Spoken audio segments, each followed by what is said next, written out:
अस्सलाम वालेकुम, क्या हाल है आप सबके। उम्मीद है सब ठीक ठाक होंगे। मैं भी ठीक हूँ। मेरा नाम है सबा और मेरा चैनल और पेज है ख्याल बाय सबा। आज मैं आपके साथ एक कहानी शेयर करने जा रही हूँ अपनी, और इस कहानी के साथ साथ हम अपने मौजू की तरफ आएंगे और उस पर भी बात करेंगे। तो कहानी कुछ यूँ है कि तकरीबन 20 साल गुजर गए हैं। 2004 की बात है एक्चुअली, कि जब मैं नई नई कनाडा आई तो हम दोनों की शादी नई नई हुई थी और हम जिनके यहाँ विज़िट कर रहे थे वो भी एक नया कपल था। तो मैंने उस लड़की से पूछा कि तुम अपना दिन कैसे गुजारती हो या सारा दिन तुम क्या करती हो। तो उसने इतने मज़े से मुझे जवाब दिया कि सुबह जो है वो मेरे हस्बैंड काम पे जाते हैं, ऑफिस जाते हैं, तो बस मैं उनको नाश्ता वगैरह देती हूँ और उसके बाद मैं टीवी पे बैठ जाती हूँ और टीवी के साथ एक ड्रामा आता है, फिर दूसरा ड्रामा आता है, फिर तीसरा ड्रामा आता है, इसी तरह से 1-2 बज जाते हैं। फिर मैं नमाज़ पढ़ती हूँ और फिर खाना वाना बनाती हूँ। इतनी देर में मेरे मियाँ के आने का टाइम हो जाता है और यूँ मेरा दिन गुजर जाता है। एंड उस वक्त भी मुझे इस बात ने बड़ी हैरत में मुब्तला कर दिया था। लेकिन अनफॉर्चुनेटली वक्त बहुत बदल गया, बहुत तेज़ी से गुज़रा। लेकिन ये चीज़ें आज भी ना कुछ लोगों के लिए इसी तरीके से मौजूद हैं, बल्कि इनमें टेक्नोलॉजी और स्मार्ट डिवाइसेस के बाद मज़ीद इजाफ़ा हो गया है। पहले तो सिर्फ एक टीवी होता था या इंडियन ड्रामे या पाकिस्तानी ड्रामे होते थे। अब तो जो है वो रील पे आप स्क्रॉल डाउन करते रहें, घंटों गुजर जाते हैं, पता ही नहीं चलता। फेसबुक, सोशल मीडिया एक ऐसा मछली बाज़ार है जहाँ पे आपने अगर 5,000 चैनल्स लाइक किए हुए हैं और पेजेस लाइक किए हुए हैं या सब्सक्राइब किया हुआ है यूट्यूब पे, और इसी तरह से फ्रेंड्स हैं और सब है, फॉलोवर्स हैं, या जिनको आप फॉलो कर रहे हैं वो इतने लोग हैं और वो सब अपनी अपनी बोली बोल रहे हैं और वो सारा का सारा जो है ना वो आप कंज्यूम कर रहे हैं। और यहाँ पे एक कॉन्शियस एफर्ट दरकार होती है, वो जो कि अनफॉर्चुनेटली है ही नहीं, कि हमें क्या क्या चीज़ें पिक करनी चाहिए, क्या क्या चीज़ें छोड़ देनी चाहिए। बस वो एक शोर है और वो शोर हमारे अंदर उतरता चला जा रहा है। तो बात करने की ये थी कि अपना वक्त प्रोडक्टिव कैसे बनाएं, कैसे गुजारें, और प्रोडक्टिव वक्त गुजारना किसे कहते हैं।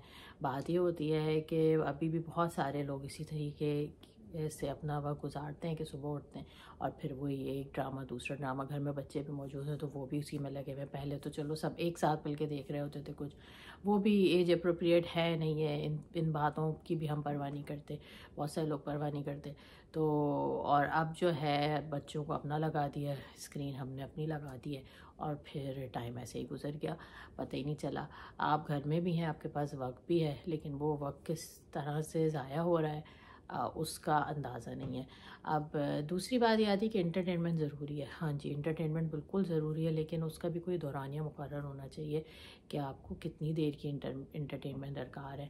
ड्रामे देखें, बिल्कुल मूवीज़ देखें, हम कहानियों से बहुत कुछ सीखते हैं, लेकिन ये भी देखें कि आप क्या देख रहे हैं और कितना देख रहे हैं। अगर आप किस सिर्फ वही ड्रामे देखे चले जा रहे हैं जिनमें सास बहू है और एक्स्ट्रा मैरिटल अफेयर्स हैं, तो फिर एट दी एंड आपने उससे क्या गेन किया। फिर ये सारी चीज़ें लाशऊरी तौर पे हमारे दिमाग पे जो है असरअंदाज होती हैं। इन्हीं से ही हमारी थॉट प्रोवोक्स होती हैं, इन्हीं के तर्ज पे हमारी सोच बनती है और वही सोच हमारे घर में हमारे बच्चों पे फिर रिफ्लेक्ट करती है, नज़र भी आती है। तो यहाँ पे ना आपकी कॉन्शियस एफर्ट दरकार है। दूसरा ये कि प्रोडक्टिव टाइम, यही बात है कि प्रोडक्टिव टाइम फिर कैसे गुजारें, क्या करें। तो दिन का कुछ हिस्सा जो है ना किसी किताब के लिए जो है वो मुख्तस करें, कि भाई चाहे महीने में एक किताब ही पढ़ें, लेकिन रीडर्स आर लीडर्स। इससे आपकी सोच, जहन, पर्सनालिटी पे इतना बड़ा डिफरेंस आएगा, पड़ेगा फ़र्क, कि वो आपको ख़ुद महसूस होगा। तो चाहे 5 पेजेस, 2 पेजेस, 3 पेजेस निकालें, मगर किताब पढ़ें। पॉडकास्ट सुने, ऐसे लोगों की बातें सुने, ऐसे लोगों के चैनल्स पे जाएं जहां से आपको कुछ सीखने का मौका मिल रहा है, जो कि किसी ऐसे मौजू पे बात कर रहे हैं जिस पे आपकी मालूमात सिफर थी या नहीं थी। इससे आपको एक नई चीज़ सीखने का भी मौका मिलेगा और साथ साथ जो है ना आपकी पर्सनालिटी भी ग्रूम होगी। पढ़े लिखे लोगों के, अच्छी बात करने वाले लोगों के चैनल ढूंढिए, पॉडकास्ट ढूंढिए और उनसे सीखने की कोशिश करें। इसी तरह डॉक्यूमेंट्रीज़ देखिए, मालूमात इकट्ठी करें। उन मालूमात, वो सारी ऐसी चीज़ें हैं जो आप अपने बच्चों के साथ भी देख सकते हैं और उसके बाद उन बच्चों के साथ उस पर डिस्कशन भी कर सकते हैं। तो आपके घर में बातचीत करने का जो के मौज़ूआत हैं, उनमें एक बहुत बड़ा डिफरेंस आएगा। जब आप ख़ुद इन चीज़ों में इन्वॉल्व होंगे तो आपके पास बात करने को होगी, बात सुनाने को होगी, डिस्कशन करने को होगा। तो ये सारी चीज़ें जो है ना, वो आपके वक्त को भी कारआमद बनाएंगी और आपकी पर्सनालिटी को भी ग्रूम करेंगी। एंटरटेनमेंट बहुत ज़रूरी है, मैं बार बार ये कह रही हूँ, लेकिन उसके साथ साथ उसका एक दौरानिया भी मुकर्रर होना चाहिए।